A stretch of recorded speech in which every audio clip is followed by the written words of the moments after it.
जय सिया राम। समस्त भारतवासियों को गणेश चतुर्थी की हार्दिक शुभकामनाएं। गणेश चतुर्थी भाद्रपद शुक्ल पक्ष की चतुर्थी को मनाया जाता है। इस दिन भगवान गणेश का जन्म मध्याह्न में हुआ था, अतः इसमें मध्याह्न व्यापिनी तिथि ली जाती है। गणेश चतुर्थी के दिन चंद्र दर्शन निषेध है, क्योंकि इस रात्रि को चंद्रमा को देखने से मिथ्या कलंक लग जाता है या झूठा आरोप लग जाता है। भगवान श्री कृष्ण को भी चंद्र दर्शन करने पर श्यामंतक मणि की चोरी का मिथ्या कलंक लगा था। गणेश चतुर्थी के चंद्र दर्शन के कलंक को दूर करने के लिए श्रीमद् भागवत की श्यामंतक मणि कथा का श्रवण करना चाहिए, सत्राजित की कथा सुननी चाहिए। तो आज की इस वीडियो में मैं आपको श्यामंतक मणि की कथा का श्रवण करवाऊंगी। इस कथा को ध्यान से सुने। सर्वशक्तिमान सर्वव्यापक भगवान श्री कृष्ण के पराक्रम से परिपूर्ण यह आख्यान समस्त पापों, अपराधों और कलंकों का मार्जन करने वाला तथा परम मंगलमय है। जो इसे पढ़ता, सुनता अथवा स्मरण करता है वह हर प्रकार की अपकीर्ति और पापों से छूटकर शांति का अनुभव करता है। श्री सुखदेव जी कहते हैं, परीक्षित, सत्राजित ने श्री कृष्ण को झूठा कलंक लगाया था। फिर उस अपराध का मार्जन करने के लिए उसने स्वयं श्यामंतक मणि सहित अपनी कन्या सत्यभामा भगवान श्री कृष्ण को सौंप दी। राजा परीक्षित ने पूछा, भगवान, सत्राजित ने भगवान श्री कृष्ण का क्या अपराध किया था? उसे श्यामंतक मणि कहाँ से मिली और उसने अपनी कन्या उन्हें क्यों दी? श्री सुखदेव जी कहते हैं, परीक्षित, सत्राजित भगवान सूर्य का बहुत बड़ा भक्त था। वे उसकी भक्ति से प्रसन्न होकर उसके बहुत बड़े मित्र बन गए। सूर्य भगवान ने ही प्रसन्न होकर बड़े प्रेम से उसे श्यामंतक मणि दी थी। सत्राजित उस मणि को गले में धारण कर ऐसा चमकने लगा मानो स्वयं सूर्य ही हो। परीक्षित, जब सत्राजित द्वारका आया तब अत्यंत तेजस्विता के कारण लोग उसे पहचान न सके। दूर से ही उसे देखकर लोगों की आंखें उसके तेज से चौंधिया गईं। लोगों ने समझा कि कदाचित स्वयं भगवान सूर्य आ रहे हैं। उन लोगों ने भगवान के पास आकर उन्हें इस बात की सूचना दी। उस समय भगवान चौसर खेल रहे थे। लोगों ने कहा, शंख चक्र गदाधारी नारायण, कमल नयन दामोदर, यदुवंश शिरोमणि गोविंद, आपको नमस्कार है। जगदीश्वर देखिए, अपनी चमकीली किरणों से लोगों के नेत्रों को चौंधियाते हुए प्रचंड रश्मि भगवान सूर्य आपका दर्शन करने आ रहे हैं। प्रभो, सभी श्रेष्ठ देवता त्रिलोकी में आपकी प्राप्ति का मार्ग ढूंढते रहते हैं, किंतु उसे पाते नहीं। आज आपको यदुवंश में छिपा हुआ जानवर स्वयं सूर्य नारायण उसका दर्शन करने आ रहे हैं। श्री सुखदेव जी कहते हैं, परीक्षित, अनजान पुरुषों की यह बात सुनकर कमल नयन भगवान श्री कृष्ण हंसने लगे। उन्होंने कहा, अरे ये सूर्यदेव नहीं है, यह तो सत्राजित है जो मणि के कारण इतना चमक रहा है। इसके बाद सत्राजित अपने समृद्ध घर में चला आया। घर पर उसके शुभागमन के उपलक्ष्य में मंगल उत्सव मनाया जा रहा था। उसने ब्राह्मणों द्वारा श्यामंतक मणि को एक देव मंदिर में स्थापित करा दिया। परीक्षित, वह मणि प्रतिदिन 8 भार सोना दिया करती थी और जहाँ वह पूजित होकर रहती थी वहाँ दुभिक्ष, महामारी, ग्रह पीड़ा, सर्प भय, मानसिक और शारीरिक व्यथा तथा मायावियों का उपद्रव आदि कोई भी अशुभ नहीं होता था। एक बार भगवान श्री कृष्ण ने प्रसंगवश कहा, सत्राजित, तुम अपनी मणि राजा उग्रसेन को दे दो। परंतु वह इतना अर्थलोलुप लोभी था कि भगवान की आज्ञा का उल्लंघन होगा इसका कुछ भी विचार न करके उसे अस्वीकार कर दिया। एक दिन सत्राजित के भाई प्रसेन ने उस परम प्रकाशमयी मणि को अपने गले में धारण कर लिया और फिर वह घोड़े पर सवार होकर शिकार खेलने वन में चला गया। वहाँ एक सिंह ने घोड़े सहित प्रसेन को मार डाला और उस मणि को छीन लिया। वह अभी पर्वत की गुफा में प्रवेश कर ही रहा था कि मणि के लिए ऋक्षराज जाम्बवान ने उसे मार डाला। उन्होंने वह मणि अपनी गुफा में ले जाकर बच्चों के खेलने के लिए दी। अपने भाई प्रसेन के न लौटने से उसके भाई सत्राजित को बड़ा दुख हुआ। वह कहने लगा, बहुत संभव है श्री कृष्ण ने ही मेरे भाई को मार डाला हो, क्योंकि वह मणि गले में डालकर वन में गया था। सत्राजित की यह बात सुनकर लोग आपस में कानाफूसी करने लगे। जब भगवान श्री कृष्ण ने सुना कि यह कलंक का टीका मेरे सिर लगाया गया है, तब वे उसे धो बहाने के उद्देश्य से नगर के कुछ सभ्य पुरुषों के साथ लेकर प्रसेन को ढूंढने के लिए वन में गए। वहां खोजते खोजते लोगों ने देखा कि घोर जंगल में सिंह ने प्रसेन और उसके घोड़े को मार डाला है। जब वे लोग सिंह के पैरों का चिन्ह देखते हुए आगे बढ़े, तब उन लोगों ने यह भी देखा कि पर्वत पर रीछ ने सिंह को मार डाला है। भगवान श्री कृष्ण ने सब लोगों को बाहर ही बिठा दिया और अकेले ही घोर अंधकार से भरी हुई ऋक्षराज की भयंकर गुफा में प्रवेश किया। भगवान ने वहां जाकर देखा श्रेष्ठ मणि स्यमंतक को बच्चों का खिलौना बना दिया गया है।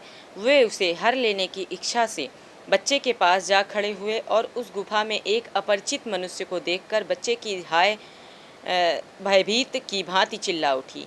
उसकी चिल्लाहट सुनकर परम बली ऋक्षराज जाम्बवान क्रोधित होकर वहां दौड़ आए। परीक्षित जाम्बवान उस समय कुपित हो रहे थे।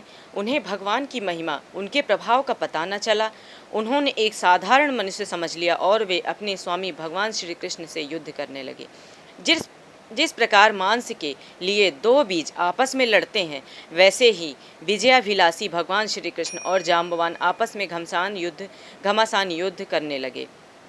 पहले तो उन्होंने अस्त्र शस्त्रों का प्रहार किया, फिर शिलाओं का, तत्पश्चात वे वृक्ष उखाड़कर एक दूसरे पर फेंकने लगे। अंत में उनमें बाहु युद्ध होने लगा। परीक्षित, वज्र प्रहार के समान कठोर घूंसों की चोट से जाम्बवान के शरीर की एक एक गांठ टूट गई। उत्साह जाता रहा, शरीर पसीने से लथपथ हो गया।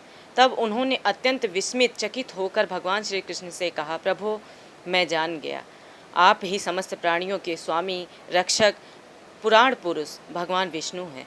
आप ही सबके प्राण, इंद्रिय बल, मनोबल और शरीर बल हैं। आप विश्व के रचयिता, ब्रह्मा आदि को भी बनाने वाले हैं। बनाए हुए पदार्थों में भी सत्ता रूप से आप ही विराजमान हैं। काल के कितने भी अवयव हैं, उनके नियामक परम काल आप ही हैं और शरीर भेद से भिन्न भिन्न प्रतीयमान अंतरात्माओं के परम आत्मा भी आप ही हैं। प्रभो, मुझे स्मरण है, आपने अपने नेत्रों में तनिक सा क्रोध का भाव लेकर तिरछी दृष्टि से समुद्र की ओर देखा था। उस समय समुद्र के अंदर रहने वाले बड़े बड़े नाक और घड़ियाल और मगरमच्छ क्षुब्ध हो गए और समुद्र ने अपने आप को मार्ग दे दिया था। तब आपने उस पर सेतु बांधकर सुंदर यश की स्थापना की तथा लंका का विध्वंस किया। आपके बाणों से कट कट कर राक्षसों के सिर पृथ्वी पर लौट रहे थे। अवश्य ही आप मेरे वे ही राम जी कृष्ण के रूप में आए हैं। परीक्षित, जब ऋषराज जाम्बवान ने भगवान को पहचान लिया, तब कमल नयन श्री कृष्ण ने अपने परम कल्याणकाली शीतल कर कमल को उनके शरीर पर फेर दिया और फिर अहेतु की कृपा से भरकर प्रेम गंभीर वाणी से अपने भक्त जाम्बवान जी से कहा, ऋक्षराज, हम मणि के लिए ही तुम्हारी इस गुफा में आए हैं। इस मणि के द्वारा मैं अपने पर लगे झूठे कलंक को मिटाना चाहता हूँ। भगवान के ऐसा कहने पर जाम्बवान बड़े आनंद से उनकी पूजा करने के लिए अपनी कन्या कुमारी जाम्बवती को मणि के साथ उनके चरणों में समर्पित कर दिया। भगवान श्री कृष्ण जिन लोगों को गुफा के बाहर छोड़ कर गए थे, उन्होंने 12 दिन तक उनकी प्रतीक्षा की, परंतु जब उन्होंने देखा कि अब तक वे गुफा से नहीं निकले, तब वे अत्यंत दुखी होकर द्वारका लौट गए। वहां जब माता देवकी, रुक्मिणी, वसुदेव जी तथा अन्य संबंधियों और कुटुंबियों को यह मालूम हुआ कि श्री कृष्ण गुफा से नहीं निकले, तब उन्हें बड़ा शोक हुआ। सभी द्वारकावासी अत्यंत दुखित होकर सत्राजित को भला बुरा कहने लगे और भगवान श्री कृष्ण की प्राप्ति के लिए महामाया दुग व दिवी को शरण गए, उनकी उपासना करने लगे। उनकी उपासना से दुग दिवी प्रसन्न हुई और उन्होंने आशीर्वाद दिया। उसी समय उनके बीच में मणि और अपनी नववधू जाम्बवती के साथ सफल मनोरथ होकर श्री कृष्ण सबको प्रसन्न करते हुए प्रकट हो गए। सभी द्वारकावासी भगवान श्री कृष्ण को पत्नी के साथ और गले में मणि धारण किए हुए देखकर परमानंद में मग्न हो गए, मानो कोई मरकट लौट आया हो। तदंतर भगवान ने सत्राजित की सभा में महाराज उग्रसेन के पास बुलवाया और जिस प्रकार मणि प्राप्त हुई थी वह सब कथा सुनाकर उन्होंने वह मणि सत्राजित को सौंप दी। सत्राजित अत्यंत लज्जित हो गया। मणि तो उसने ले ली, परंतु उसका मुंह नीचे की ओर लटक गया। उसने अपने अपराध पर उसे बड़ा पश्चाताप हो रहा था। किसी प्रकार वह अपने घर पहुंचा। उसके मन की आंखों के सामने निरंतर अपना अपराध नाचता रहा। बलवान के साथ विरोध करने के कारण वह भयभीत हो गया था। अब वह यही सोचता रहता था, मैं अपने अपराध का मार्जन कैसे करूं? मुझ पर भगवान श्री कृष्ण कैसे प्रसन्न हो? मैं ऐसा कौन सा काम करूं जिससे मेरा कल्याण हो और लोग मुझे कोसे नहीं? सचमुच मैं अदूरदर्शी क्षुद्र हूँ। धन के लोभ से मैं बड़ी मूढ़ता का काम कर बैठा। अब मैं रमणियों में रत्न के समान अपनी कन्या सत्यभामा और वह स्यमंतक मणि दोनों ही श्री कृष्ण को सौंप दे दूँ।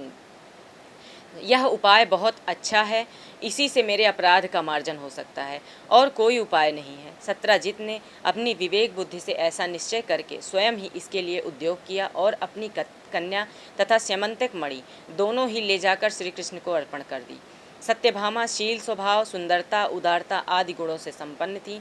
बहुत से लोग चाहते थे कि सत्यभामा हमें मिले और उन लोगों ने उन्हें मांगा भी था, परंतु अब भगवान श्री कृष्ण ने विधि पूर्वक उनका पाणी ग्रहण किया। परीक्षित, भगवान श्री कृष्ण ने सत्राजित से कहा, हम स्यमंतक मणि ना लेंगे। आप सूर्य भगवान के भक्त हैं, इसलिए वह आपके पास ही रहे। हम तो केवल उसके फल के अर्थात उससे निकले हुए सोने के अधिकारी हैं, वही आप हमें दे दिया करें। श्री सुखदेव जी कहते हैं, परीक्षित, यद्यपि भगवान श्री कृष्ण को इस बात का पता था कि लक्षागृह की आग से पांडवों का बाल भी बांका ना हुआ है, तथापि जब उन्होंने सुना कि कुंती और पांडवों जल मरे, तब उस समय का कुल परंपरोचित व्यवहार करने के लिए वे बलराम जी के साथ हस्तिनापुर गए। वहां जाकर भीष्म पितामह, कृपाचार्य, विदुर, गांधारी और द्रोणाचार्य से मिलकर उनके साथ संवेदना सहानुभूति प्रकट की और उन लोगों से कहने लगे, हाय हाय, यह तो बड़े दुख की बात हुई। भगवान श्री कृष्ण के हस्तिनापुर चले जाने से द्वारका में अक्रूर और कृतवर्मा को अवसर मिल गया। उन लोगों ने शतधन्वा से आकर कहा, तुम सत्राजित से मणि क्यों नहीं छीन लेते? सत्राजित ने अपनी श्रेष्ठ कन्या के विवाह हमसे करने का वचन दिया था और जब हम उनसे लोगों का तिरस्कार करके उसे श्री कृष्ण के साथ ब्याह दिया है, अब सत्राजित भी अपने भाई प्रसेन की तरह क्यों ना यमपुरी में जाएं। शतधन्वा पापी था और अब तो उसकी मृत्यु भी उसके सिर पर नाच रही थी। अक्रूर और कृतवर्मा इस प्रकार बहकाने पर शतधन्वा उनकी बातों में आ गया और उस महादुष्ट ने लोभवश सोए हुए सत्राजित को मार डाला। इस समय स्त्रियां अनाथ के समान रोने चिल्लाने लगीं, परंतु शतधन्वा ने उनकी ओर तनिक भी ध्यान न दिया। जैसे कसाई पशुओं की हत्या कर डालता है, वैसे ही वह सत्राजित को मारकर और मणि लेकर वहां से चंपत हो गया। सत्यभामा जी को देखकर कि मेरे पिता मार डाले गए हैं, वह बड़ा शोक हुआ और वे हाय पिताजी, मैं मारी गई, इस प्रकार पुकार पुकार कर विलाप करने लगी। बीच बीच में बेहोश हो जाती और होश आने पर फिर विलाप करने लगी। इसके बाद उन्होंने अपने पिता के शव को तेल की कड़ाही में रखवा दिया और आप हस्तिनापुर गईं। उन्होंने बड़े दुख से भगवान श्री कृष्ण को अपने पिता की हत्या का वृत्तांत सुनाया। यद्यपि इन बातों को भगवान श्री कृष्ण पहले से ही जानते थे, परीक्षित, सर्वशक्तिमान भगवान श्री कृष्ण और बलराम जी ने सब सुनकर मनुष्यों की सी लीला करते हुए अपनी आँखों में आंसू भर लिए और विलाप करने लगे कि अहो, हम लोगों पर तो इतनी बहुत बड़ी विपत्ति आ पड़ी। इसके बाद भगवान श्री कृष्ण सत्यभामा जी और बलराम जी के साथ हस्तिनापुर से द्वारका लौट आए और शतधन्वा मारने और उससे मणि छीनने का उद्योग करने लगे। जब शतधन्वा को यह मालूम हुआ कि भगवान श्री कृष्ण मुझे मारने का उद्योग कर रहे हैं, तब वह बहुत डर गया और अपने प्राण बचाने के लिए उसने कृतवर्मा से सहायता मांगी। तब कृतवर्मा ने कहा, भगवान श्री कृष्ण और बलराम जी सर्वशक्तिमान हैं, ईश्वर हैं, मैं उनका सामना नहीं कर सकता। भला ऐसा कौन है जो उनके साथ बैर बांधकर इस लोक और परलोक में सकुशल रह सके? तुम जानते हो कि कंस उन्हीं से द्वेष करने के कारण राज्य लक्ष्मी खो बैठा और अपने अनुयायियों के साथ मारा गया। जरासंध जैसे सूरवीर को भी उनके सामने 17 बार मैदान में हार कर बिना रथ के ही अपनी राजधानी लौट जाना पड़ा था। जब कृतवर्मा ने उसे इस प्रकार ट्रका सा जवाब दे दिया, तब सद्धन्वा ने सहायता के लिए अक्रूर जी से प्रार्थना की। उन्होंने कहा, भाई, ऐसा कौन है जो सर्वशक्तिमान भगवान का बल पौरुष जानकर भी उनके वैर विरोध ठाने, जो भगवान खेल खेल में ही इस विश्व की रचना, रक्षा और संहार करते हैं तथा जो कब क्या करना चाहते हैं, इस बात को माया से मोहित ब्रह्मा आदि विश्व विधाता भी नहीं समझ पाते, जिन्होंने 7 वर्ष की अवस्था में जब वे निर्बालक थे, एक हाथ से ही गिरिराज गोवर्धन को उखाड़ लिया, और जैसे नन्हे नन्हे बच्चे बरसाती छत्ते को उखाड़ हाथ में रख लेते हैं, वैसे ही खेल खेल में 7 दिनों तक उसे उठाए रखा। मैं तो उस भगवान श्री कृष्ण को नमस्कार करता हूँ। उनके कर्म अद्भुत हैं, वे अत्यंत अनादि एक रस और आत्मस्वरूप हैं। मैं उन्हें नमस्कार करता हूँ। जब इस प्रकार अक्रूर जी ने उसे कोरा जवाब दे दिया, तब सद्धन्वा ने स्यमंतक मणि उन्हीं के पास रख दी और आप 400 कोस लगातार चलने वाले घोड़े पर सवार होकर वहाँ से बड़ी फुर्ती से भागा। परीक्षित, भगवान श्री कृष्ण और बलराम दोनों भाई अपने रथ पर सवार हुए, जिस पर गरुण चिन्ह से चिन्हित ध्वजा फहरा रही थी और बड़े वेग वाले घोड़े जुते हुए थे।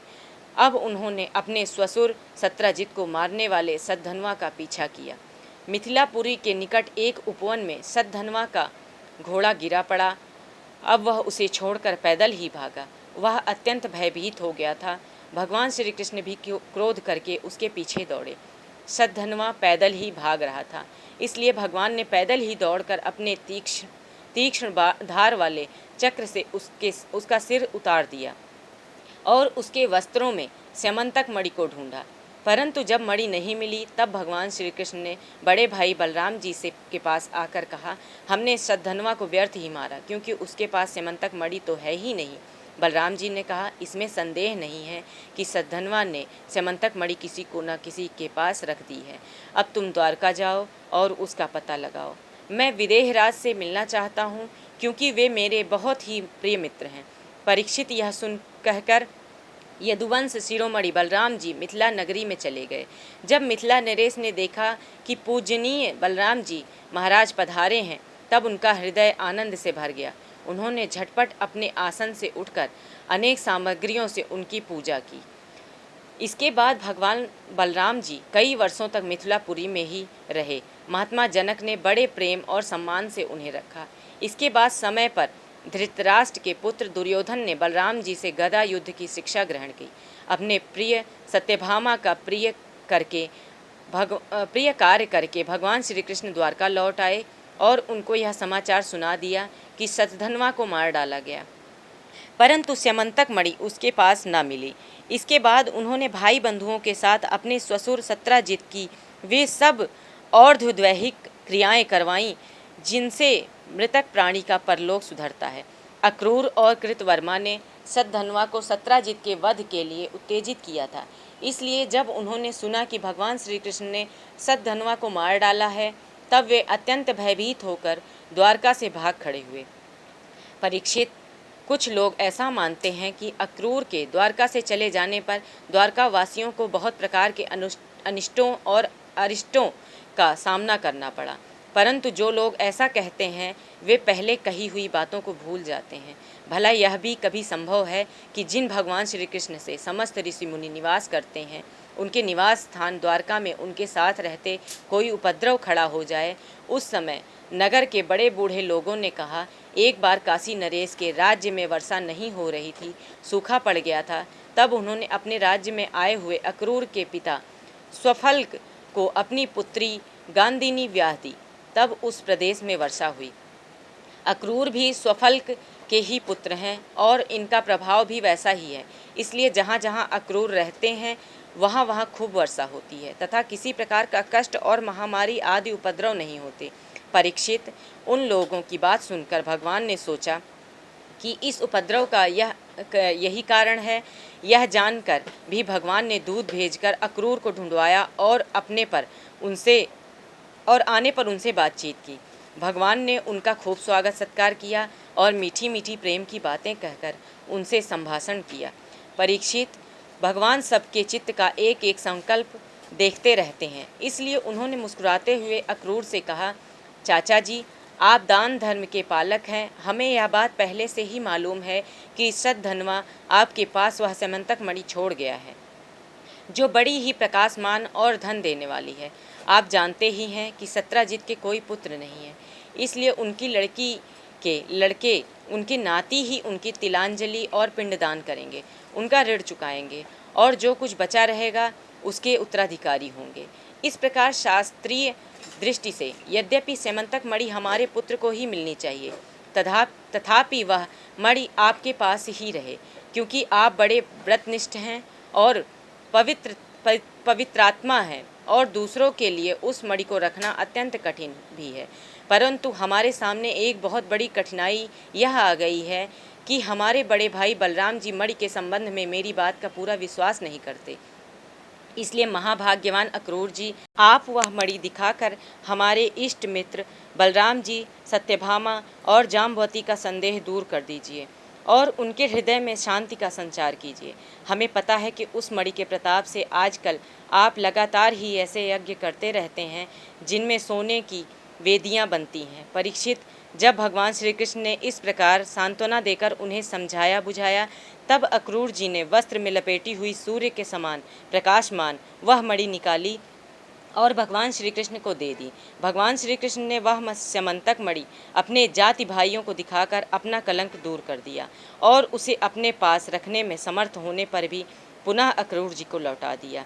सर्वशक्तिमान सर्वव्यापक भगवान श्री कृष्ण के पराक्रम से परिपूर्ण यह आख्यान समस्त पापों, अपराधों और कलंकों का मार्जन करने वाला तथा परम मंगलमय है। जो इसे पढ़ता है, सुनता है, स्मरण करता है, वह हर प्रकार की अपकीर्ति और पापों से छूटकर शांति का अनुभव करता है।